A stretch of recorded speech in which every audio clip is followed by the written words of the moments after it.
Today we're comparing the Samsung Galaxy S24 versus the Samsung Galaxy S23. And I've used both of these phones extensively, and I can tell you that there are many small differences, but also a few key major differences between these two phones that you should know about before buying. And I'm going to be covering everything you need to know in this video, and as always, I will leave all the purchase links down in the description.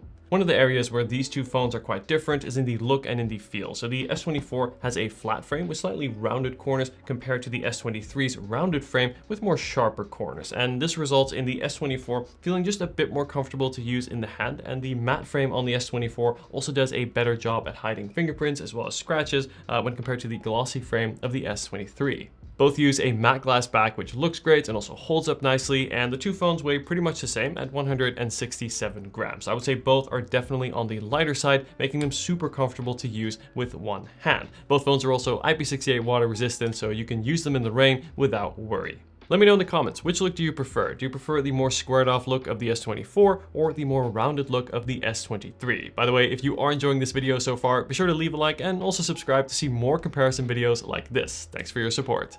Turning to the displays, both phones use Gorilla Glass Victus 2 for some scratch and crack resistance, but I will say I definitely have scratches on my S23 and also on my much newer S24 just from normal day-to-day use. So I definitely recommend you get a good screen protector, and I'll be sure to leave a good option down in the description for both phones. I would have loved to see Samsung add the same scratch resistance and also anti-reflective Corning Gorilla armor from the S24 Ultra also to the regular S24, but they didn't do so, and this really seems like a missed opportunity to me.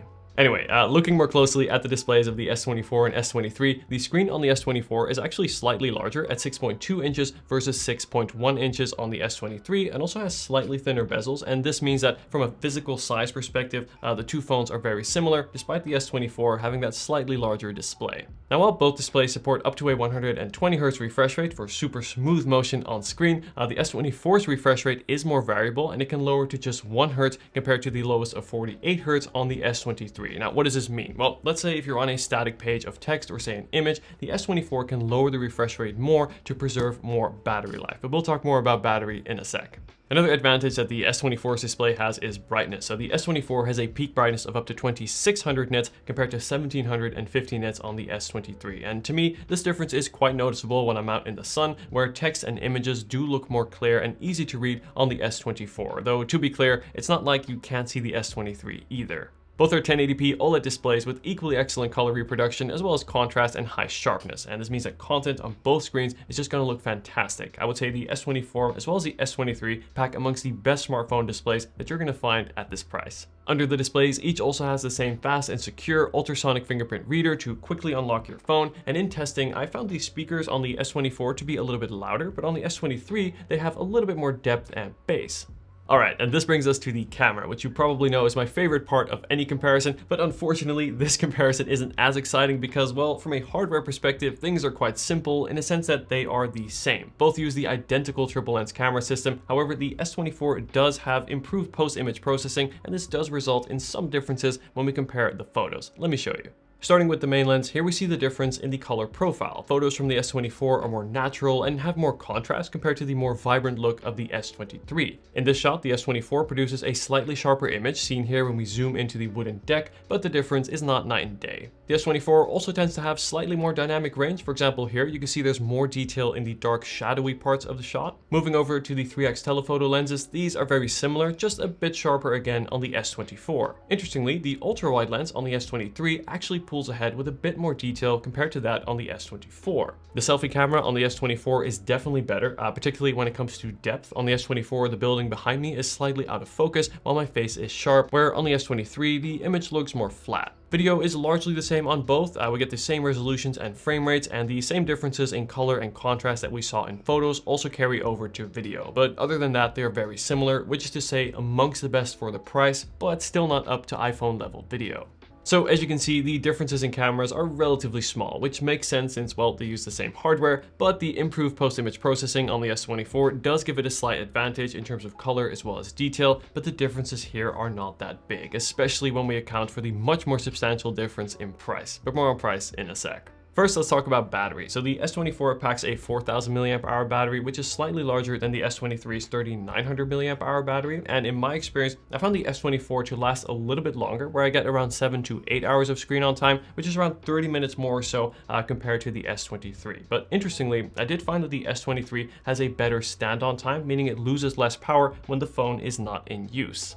Both phones will support up to 25 watts of semi-fast charging. Going from 0 to 50% takes around 30 minutes and then around 75 minutes for a full charge. Both phones also support Samsung's reverse charging to charge your Galaxy Buds or say your AirPods, which is a super useful feature to have, especially while traveling. But what about performance? Well, this gets a little bit more complicated since unlike the S23, which always ships with the Snapdragon 8 Gen 2 chip regardless of where you buy, the S24 actually ships with 2 chips depending on where you buy. So either the Snapdragon 8 Gen 3 chip or the Exynos 2400 chip. Now, if you want to learn more about the differences between these two models, I suggest you check out my dedicated review of the S24, which I'll leave linked in the description. But here in London, I have the Exynos 2400 version of the S24.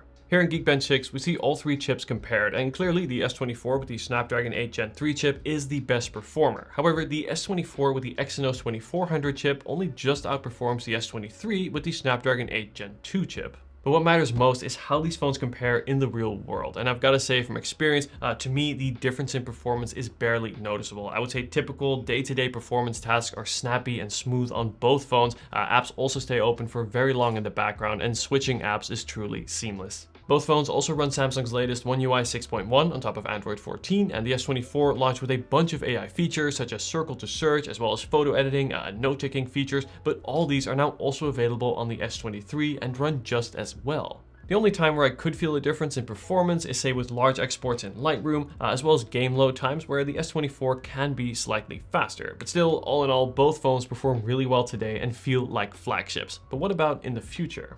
Well, longevity is an area where these two phones differ quite significantly. For the S24, Samsung promises up to 7 years of software updates and security updates. By comparison, the S23 launched with 4 years of software updates and 5 years of security updates. However, since this phone is now over a year old, we do have to remove 1 year. And this means that the S24 is going to last around twice as long as the S23. And because it lasts longer, it's likely also going to hold its value better down the road if, say, in the future you want to sell and upgrade. But let's put all this into perspective by looking at the price, another area where these two differ vastly. On Samsung's website, the S24 costs $799 with 128 gigabytes. Now, while Samsung no longer sell the S23, you don't have to look far and wide to find a new S23 on websites like Amazon for $599, also with 128 gigabytes. This is already $200 less. Plus, if you're open to buying refurbished, I've seen the S23 on Amazon for as low as $399, which is around half the price of the S24. By the way, if you are interested to see what it's like to buy a refurbished phone from Amazon, I have recently made a video in which I bought a refurbished iPhone from Amazon to see what the quality was like, and I'll leave that video linked down below. So, at the end of the day, which of these two phones should you buy? Well, let's recap the key differences. The S24 brings a better looking and more comfortable design, larger, brighter display, more powerful chipset, slightly better camera and battery life, and much longer software support, making it a solid choice that is going to last for years. However, for $200 less or even half price if you go refurbished, the S23 is still a well-rounded and excellent buy today in 2024. I think this is actually the better value option, giving you more phone per dollar. Thank you so much for watching. Let me know if you have any questions at all. And as always, I will leave the purchase links to both phones down in the description. And if you haven't seen it yet, I highly recommend you check out my S23, S24 Ultimate Guide video to unlock the full potential of these powerful phones. Thanks for watching and take care.